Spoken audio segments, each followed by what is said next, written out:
Eu saúdo a todos com a paz do Senhor. Bem-vindos à sala do banquete nesta segunda-feira maravilhosa, onde nós vamos estudar a nossa lição de número 12 na próxima aula, que será no próximo domingo para as igrejas que estudam a lição bíblica aos domingos. Tem algumas que fazem a aula aos sábados, outra às sextas-feiras.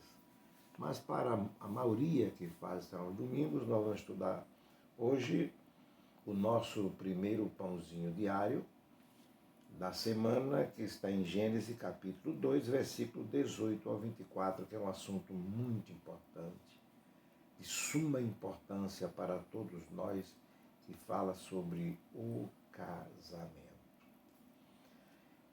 Diz aqui o casamento, uma instituição divina. O casamento ele tem sido debatido, falado, comentado, e muitas vezes ele tem sido assediado e distorcido ao longo dos anos, não é de agora. Eu lembro que há muitos anos, mais ou menos em 1980, por aí, o saudoso pastor Billy Graham, em decorrência de um movimento feminista mundial, que procurava desde aquela época, junto aos poderes públicos, no sentido de libertar as mulheres, se libertasse de sua posição tradicional, reivindicando para si atribuições que são comuns exercidas pelos homens. E o pastor Billy Graham, ele numa conferência, ele aconselhou aquelas lideranças, juntamente com aquele movimento, e muitas mulheres que aderiram ao caso, que elas deveriam manter a posição que Deus lhes deu de esposas, mães e donas de casa. Na época, ele considerou esse movimento feminista uma parcela filosófica e nefasta do permissivismo cada vez mais acentuado em nossos dias. A Bíblia ensina que a mulher tem uma incumbência muito nobre, dada por Deus. Ela encontrará mais felicidade e mais criatividade desempenhando as funções para as quais Deus a criou desde o princípio. Porque a missão biológica de Eva foi a de gerar filhos. Sua posição romântica foi a de se dedicar com amor ao seu esposo. E a sua posição vocacional foi a de ocupar o segundo lugar na administração do lar. Assim afirmou o grande pregador e pastor Billy Graham, após entrevistar centenas de mulheres sobre a questão, e chegando assim à conclusão de que a maioria esmagadora das mulheres cristãs prefere permanecer na posição para que foram criadas por Deus, a de ser esposa, mãe e dona de casa. Foi um embate muito grande. O grande pastor e pregador, ele deu um conselho brilhante a todas as mulheres que estavam presentes. Porque quanto ao papel do marido, também reiterava o pastor Billy Graham, é o papel exercido do marido no lar. A palavra de Deus ela é clara, absoluta, que abrange o governo do lar, seus deveres para com Deus, para com a palavra de Deus, deveres com a esposa e filhos, que são deveres espirituais, materiais, sociais e morais, que são peculiar ao compromisso que o homem tem que exercer, assim determinado por Deus. Desde Gênesis capítulo 21, versículo 27, capítulo 2, 18 a 24, nós encontramos o casamento e a família como instituição divina, ou instituições divinas, Porque a vontade de Deus, como Criador, é que o homem, a criatura mais distinguida na criação, ela exerça a regência do mundo, governo do mundo. Reger é governar com muita, vamos dizer assim, dedicação. O homem estava só e não havia para ele uma companheira, uma auxiliadora, todo mundo sabe disso. E reconhecendo esta necessidade, Deus disse, não é bom que o homem esteja só, e far-lhe-ei uma auxiliadora que lhe seja idônea. Quando ele diz que ser idônea, significa adequada a ele como complemento à sua personalidade, semelhante e igual a ele, nem inferior e nem superior. Então, um grande significado do primeiro casamento é a unidade da raça humana. Deus poderia haver criado a mulher do pó da terra, a semelhança de Adão, mas seu propósito era promover uma relação de completa intimidade e de identificação um com o outro. Motivo porque formou a mulher do próprio corpo do homem. Quando ele diz em Gênesis 2:24 que deixará o homem a seu pai e a sua mãe, e os dois e se unirá à sua mulher, tornando-se os dois uma só carne. Então, essa é a ênfase da instituição divina do casamento, porque Jesus, sabendo deste valor de um empreendimento não humano, ele, de uma forma brilhante, ele sancionou a santidade do casamento quando ele esteve presente em um casamento. Ela está em João, capítulo 2, versículo 1 a 11. O casamento é mais do que um contrato civil ou uma exigência social. Segundo a Bíblia Sagrada, o casamento é uma aliança entre um homem e uma mulher. Não é entre dois homens e nem é entre duas mulheres. É entre um homem e uma mulher para uma união indissolúvel, física e espiritual. O casamento não foi instituído para acomodar os instintos. Ao contrário, é um estado de santidade em que os cônjuges se comprometem a ser fiéis reciprocamente na fidelidade e na adversidade até a morte. Este foi o caráter, ou é o caráter do casamento. Porque esta fidelidade moral é indispensável à santidade cristã. Paulo diz lá em 1 Coríntios, capítulo 6, versículo 16, dizendo, serão dois numa só carne. Portanto, é absolutamente necessária a fidelidade conjugal, não só para a felicidade do casal, mas para cumprir a vontade de Deus.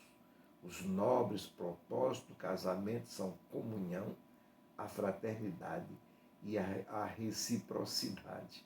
Então, a fidelidade no casamento não restringe apenas em relação ao sexo, é em todos os sentidos, desde quando fizemos no altar os votos perante um pastor, perante a igreja e perante Deus. Então, quebrando um desses votos, quebra, ou seja, enfraquece o casamento. Alguém atribui somente a infidelidade conjugal no tocante à prostituição. A prostituição já é o caos, mas a infidelidade é quando um ou outro deixa de cumprir o seu dever.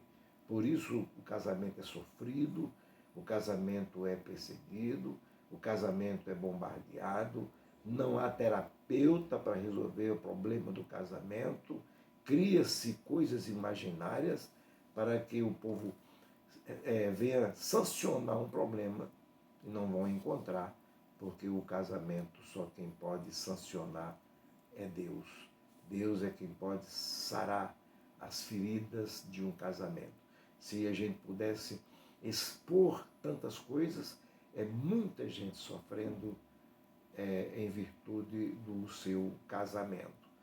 Tem as pessoas que brincam com as coisas de Deus, chamados céticos e profanos, que dizem que o casamento é como uma cidade fechada. Quem está dentro quer sair, quem está fora quer entrar. Isso são linguagens de pessoa desequilibrada, sem nenhum, dizemos assim, nenhum exemplo e nem tampouco um sentimento para algo tão profundo como é o casamento. Veja que o ensino de Jesus sobre o casamento, em Mateus 19, de 1 a 9, nós encontramos em João 2, de 1 a 11, Marcos 10, de 2 a 12. Ele aceitou o convite para assistir uma bodas em Caná da Galileia, um casamento, dando assim o seu apoio a essa instituição honrosa, que é o casamento. Ele não somente assistiu, mas também salvou os noivos de um vexame. Ao transformar a água em vinho, todo mundo conhece e gosta desta passagem, garantindo assim a continuação da alegria reinante no ambiente festivo. Isso é gratificante.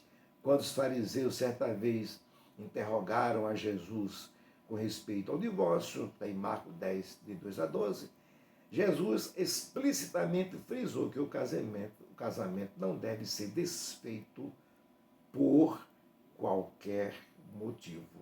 Não é por qualquer coisa que o casamento deve ser desfeito.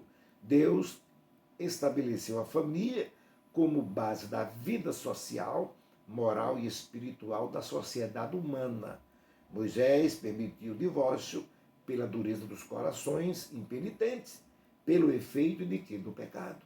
Assim, o divórcio não foi originado por Deus, como foi o casamento.